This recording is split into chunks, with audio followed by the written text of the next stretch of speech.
Bon, petite présentation du chargeur pour vous expliquer le fonctionnement. Donc le nouveau chargeur Usina, donc de 220 ampères, réglable en tension de 12 volts à 16 volts. Donc réglage par bouton. Il n'y a plus les potentiomètres sur les côtés, comme sur les anciennes générations. Donc alimentation en 50 carrés. Donc plus et moins pour brancher directement sur la batterie, enfin sur les batteries. Donc un disjoncteur d'origine, donc c'est une automatique bivoltage, donc 127 220 volts. Donc disjoncteur, donc c'est un 32 ampères de souvenir. Donc ventilation quand on est en surcharge, puisqu'elle a besoin de refroidir. Donc elle est fournie avec un adaptateur pour la France, ce qui permet d'avoir une protection à la terre.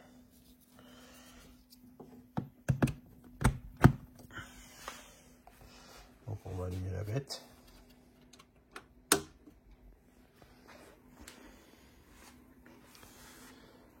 Donc là, on est en train de se calibrer, puisque c'est un démarrage.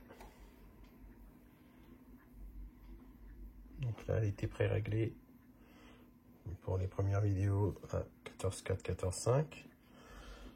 Donc là, si j'appuie sur le bouton mode, comme c'est du portugais, hein, tout est en portugais, puisque c'est brésilien, c'est une marque brésilienne. Donc, on reste appuyé pour le faire clignoter. Là, je peux régler les ampères, parce qu'elle se met en mode ampère. Donc, il y a... Ah, j'étais trop long. Voilà. Là, j'ai plusieurs modes. Donc, j'ai le mode automatique, donc qui va auto-gérer les ampères qu'on a besoin. Là, je peux limiter la tension de charge. Par exemple, si je veux limiter à 105 ampères, je limite à 105 ampères, 95. Si je veux limiter à la puissance maximum, c'est-à-dire 220 ampères, vous mettez 220 ampères. Là, je vais laisser à 100 ampères. Après, si vous voulez me mettre en automatique, si vous avez besoin de 220 ampères, ça va envoyer 220 ampères. Si vous avez besoin de 5 ampères, ça va envoyer 5 ampères. Donc, ça va se gérer automatiquement. Donc, rien à faire. Là, si je veux 120 ampères, je mets 120 ampères. Je rappuie. Donc là, je suis en mode tension. Je peux régler la tension. Donc, la tension nominale, elle est de 12 volts. La tension maximum,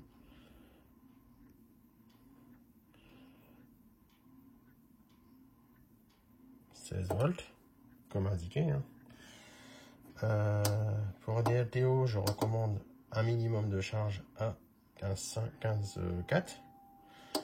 Le minimum de chez minimum, c'est vraiment 15,2. Hein, mais franchement, je vous le déconseille. C'est quand même, c'est vraiment le minimum. Comme les LTO, de toute façon, on le charge à, comment dire, ils sont en repos à 14,4. Donc il faut au moins charger à 15,4. 1 volt de plus. Pour tout ce qui est batterie AGM, Sono 14,8 pour la première charge et pour charger et puis en démo, c'est très bien.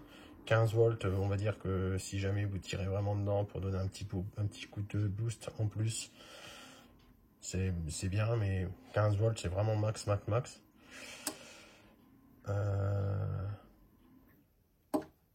Après, si vous voulez vraiment charger vos batteries LTO, je vous conseille de charger à 15,9. C'est ce qui est recommandé par Yingyong.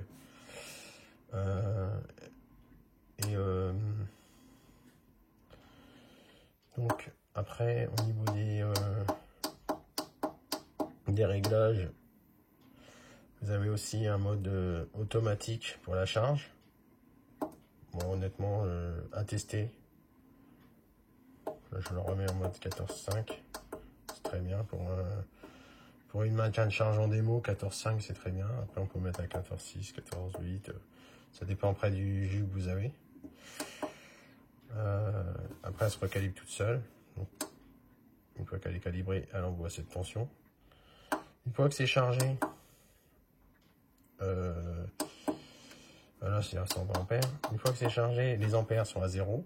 Là, on a un indicateur de 100 ampères, de 100%, pardon, qui veut dire que la batterie est chargée à 100%. Enfin, là où les batteries sont chargées à 100%.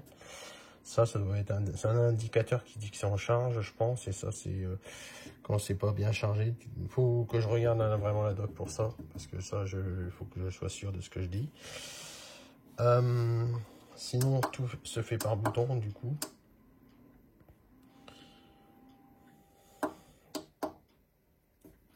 Donc, super chargeur, franchement. Belle évolution des 220 ampères. Les premières versions, c'était les mêmes, mais avec des potentiomètres sur le côté et des modifiés à l'intérieur pour pouvoir charger à 16 volts. Là, ils sont d'origine par le fabricant capables d'envoyer 16 volts donc, et 220 ampères. Donc, du coup, ils sont dimensionnés pour envoyer une grosse puissance. Autre chose, c'est des 23 ampères de consommation à pleine puissance. Donc, si vous n'avez pas des prises adaptées, il faut savoir que dans une maison, c'est 16 ampères. Je vous conseille de ne pas charger au-dessus de 170 ampères. Sinon, ça va sauter chez vous. Si vous avez une prise qui est dédiée et qui fait 20 ampères, voire un peu plus, 25 ampères, avec un disjoncteur de 25 ampères, en pic, on va dire que ça tiendra, il n'y aura pas de problème, vous ne ferez pas sauter les plombs, sauf si vous allumez la machine à laver et vous n'avez pas le compteur adapté. Mais sinon, évitez de charger en pleine puissance si vous n'avez pas une prise adaptée chez vous. Malheureusement, au Brésil, eux, ils n'ont pas ce problème-là. En Europe, il y a certains pays comme l'Allemagne qui n'ont pas ce problème-là. En Belgique, ils n'ont pas ce problème-là. En France, on est bridé sur beaucoup de choses. Donc, ces chargeurs-là, l'avantage d'avoir une puissance comme ça, c'est que quand on charge à 170 ampères, il chauffe beaucoup moins que quand il est en pleine puissance. Donc, surdimensionner un chargeur, ça lui donne une plus longue durée de vie. Si vous voulez vraiment un chargeur qui envoie plus de 120 ampères, parce qu'il y a le modèle 120 ampères, celui-là, c'est un très bon choix.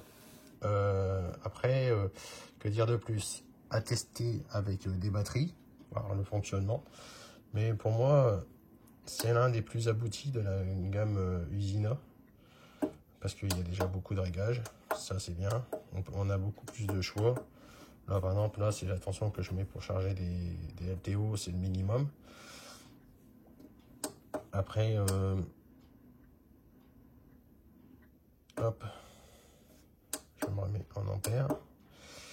Là, on va dire si vous mettez en automatique, par contre, l'avantage et l'inconvénient, c'est que l'avantage, c'est que ça va gérer automatiquement la charge. L'inconvénient, c'est que si jamais vous consommez 220 ampères, vous avez besoin de 200 ampères, ça fera sauter les plombs si votre ligne n'est pas adaptée.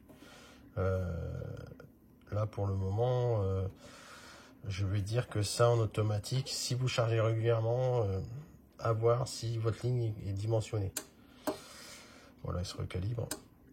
Et quand il est en automatique, il se met automatiquement en fonction de la ligne derrière. Donc, là, c'est ce que j'ai remarqué.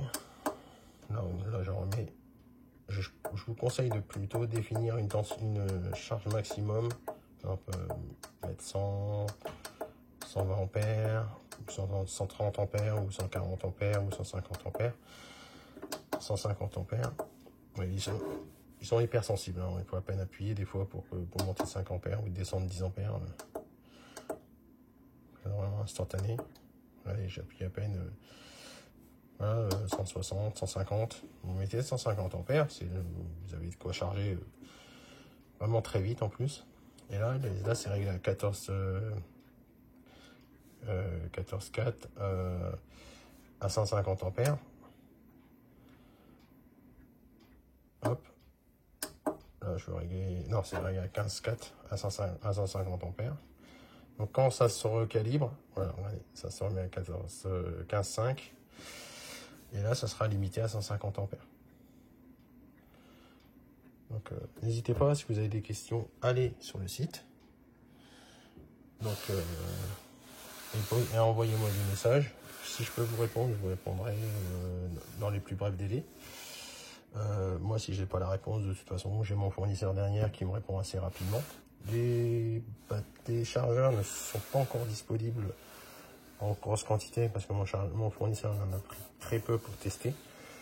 Moi, j'ai pris le seul qui lui restait et j'en ai déjà recommandé 4. Je pense en recommander d'autres par la suite. À mon avis, c'est un chargeur qui va bien se vendre parce que il est vraiment top. Donc, si jamais ça vous intéresse, n'hésitez pas à me contacter ou à commander directement sur le site quand ils seront en précommande sur le site. Bientôt, j'espère. À bientôt.